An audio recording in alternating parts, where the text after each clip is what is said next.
Hello दोस्तों। तो जैसे कि हमने पहले पढ़ रखा था केमिकल रिएक्शन एंड इक्वेशन के अंदर बैलेंसिंग करना सीखा था, बैलेंस केमिकल इक्वेशन।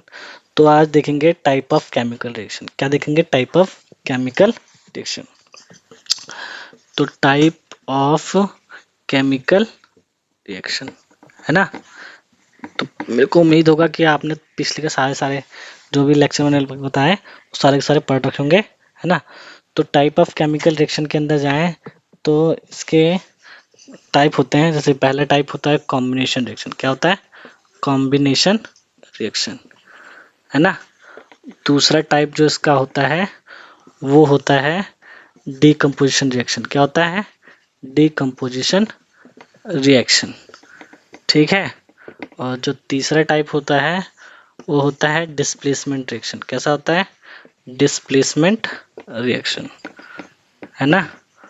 चौथा टाइप जो है वो है डबल डिस्प्लेसमेंट रिएक्शन। क्या है? डबल डिस्प्लेसमेंट रिएक्शन, ठीक है। और इसके अगर मैं पांचवें टाइप की बात करूं तो क्या है? ऑक्सीडेशन। और छठा टाइप है रिडक्शन, है ना।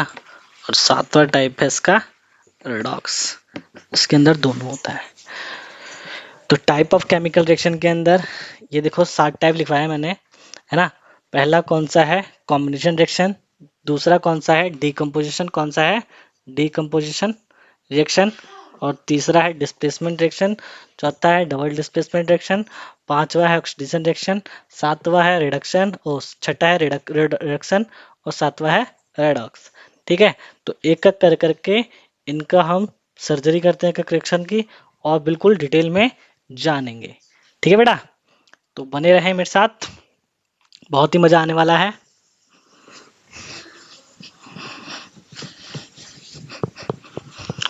तो लिखते हैं पहला कौन सा था? Combination reaction. Combination reaction. तो देखो नाम से ही पता चल रखा है इसमें दो चीजों को कंबाइन करेंगे, है ना। तो जैसे कि एक सबस्ट्रेट कोई ए है और बी है, उसने मिला के सी बना दिया, है ना। तो ऐसे रिएक्शन को क्या कहते हैं? Combination reaction. When two substrate, oh sorry, two substrate या फिर टू रिएक्टेंट बोल सकते हैं। व्हेन टू रिएक्टेंट, टू और more than two reactant combine and make a single product is called combination reaction, है ना। देखो, अच्छा एक चीज और बताओ। किसी चीज को जोड़ने के लिए, किसी भी चीज को जोड़ने के लिए क्या चाहिए? मतलब कुछ तो एनर्जी रिक्वायर्ड होगी, है ना। जैसे दो दोस्तों को मिलाना, किसी को मिलाना, किसी दो दोस्तों को पिछड़े हुए दोस्तों को, या फिर तुम्हें किसी से दोस्ती करनी पड़ेगी, तुम्हें एनर्जी खत्म करनी पड़ेगी कि नहीं करनी पड़ेगी? उसे हाय हेलो वगैरह करना पड़ेगा। तो वैसे ही जैसे ए और बी को कंबाइन करेंगे तो यहाँ पे क्या होगा? इसको क्या होगा कि इन दोनों को मतलब क्या होगा? इन दोनों में से क्या होगा? एनर्जी, एनर्जी रिलीज करनी पड़ेगी, मतलब ईगो को साइड रखना पड़ेगा। तो यहाँ पे क्या होता है? एनर्जी रिलीज होती है। क्या होती है? रिलीज होती है। तो ये कैसा रिएक्शन होता है? एक्सोथर्मिक होता है। कैसा होता है? एक्सोथर्मिक रिएक्शन, ठीक है। तो अगर इसकी डेफिनेशन बोलूं तो मैं लिखूंगा व्हेन टू और more than two reactant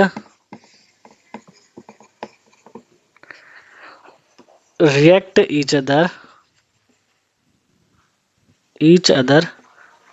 and make single product,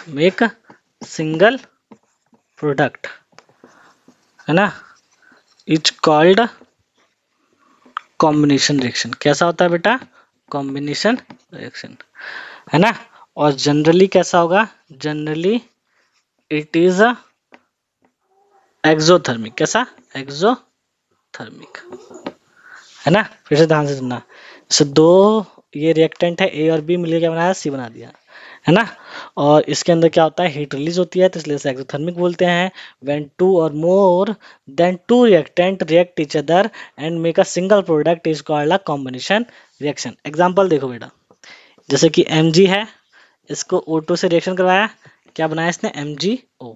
देखो दो सिंगल सिंगल प्रोडक्ट को, सिंगल सिंगल रिएक्टेंट को मिलाया और कंबाइन होकर इसने प्रोडक्ट, सिंगल प्रोडक्ट दे दिया, क्या देगा, सिंगल प्रोडक्ट। अच्छा देखो सिंगल प्रोडक्ट दिया तो इसे क्या कहेंगे, कॉम्बिनेशन रिएक्शन। और यहाँ पे देखो किसी चीज को भी जलाते हैं तो उसमें से हीट निकलती है कि नहीं निकलती, तो यहाँ से क्या होगी, हीट रिलीज होगी, है ना, हीट रिलीज होगी, इसलिए कैसा है, एक्सोथर्मिक रिएक्शन है। मुझे उम्मीद है कि आपको समझ में आया होगा, है ना।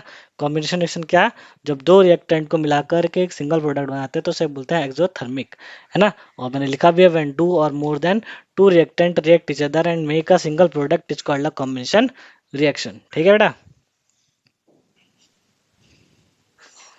अगला जो टाइप है बेटा वो है डीकम्पोजिशन रिएक्शन। कैसा है, डीकम्पोजिशन रिएक्शन। तो इसमें क्या होता है कि कोई सिंगल प्रोडक्ट होता है ना, उसको ब्रेक करके बी और सी में, मतलब दो या दो से ज्यादा प्रोडक्ट बन जाता है। सिंगल रिएक्टेंट को तोड़ करके दो दो या दो से ज्यादा प्रोडक्ट का फॉर्मेशन होना। अच्छा मुझे बताओ, किसी चीज को तोड़ने में, किसी चीज को भी अलग करने में किसी ना तो किसी एनर्जी की रिक्वायरमेंट होगी, है ना। तो यहाँ पे ना इसको चाहिए होता है हीट एनर्जी। क्या चाहिए होता है, हीट एनर्जी, हीट एनर्जी। तो अगर इसको हीट एनर्जी चाहिए, है ना, हीट एनर्जी चाहिए इसको, तो हीट एनर्जी चाहिए इसको, तो इसको बोलते हैं एंडोथर्मिक रिएक्शन। कैसा बोलते हैं, एंडोथर्मिक रिएक्शन।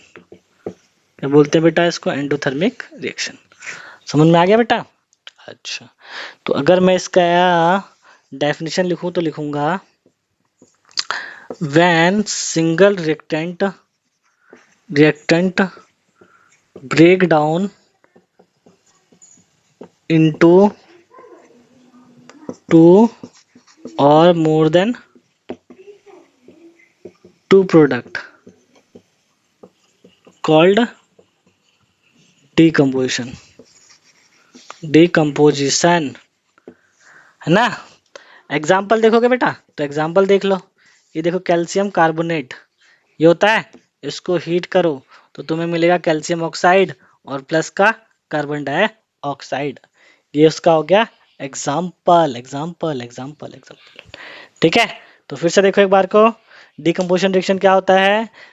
डिकम्पोजिशन रिएक्शन में होता है कि एक सिंगल प्रोडक्ट, दो सिंगल रिएक्टेंट दो प्रोडक्ट में टूट जाए, है ना। इसके लिए क्या चाहिए होगा, इसको हीट एनर्जी चाहिए होगा। तो हीट एनर्जी इसको चाहिए, मतलब उसमें उसे क्या कहते हैं, उस रिएक्शन को क्या बोलते हैं, एंडोथर्मिक। डेफिनेशन क्या है, when a single reactant break down into the two और more than two product is called a decomposition reaction. Example क्या है, कैल्शियम कार्बोनेट को हीट दिया तो किसमें बदल गया वो, कैल्शियम ऑक्साइड और कार्बन डाइऑक्साइड में। इसमें एक और बात लिख देना, जनरली ये कैसा है बेटा, जनरली है कैसा, एक्सोथर्मिक नहीं, एंडोथर्मिक। कैसा है, एंडोथर्मिक, थर्मिक है, कैसा, एंडोथर्मिक। ठीक है, चलो अगले अगले रिएक्शन पे बढ़ते हैं।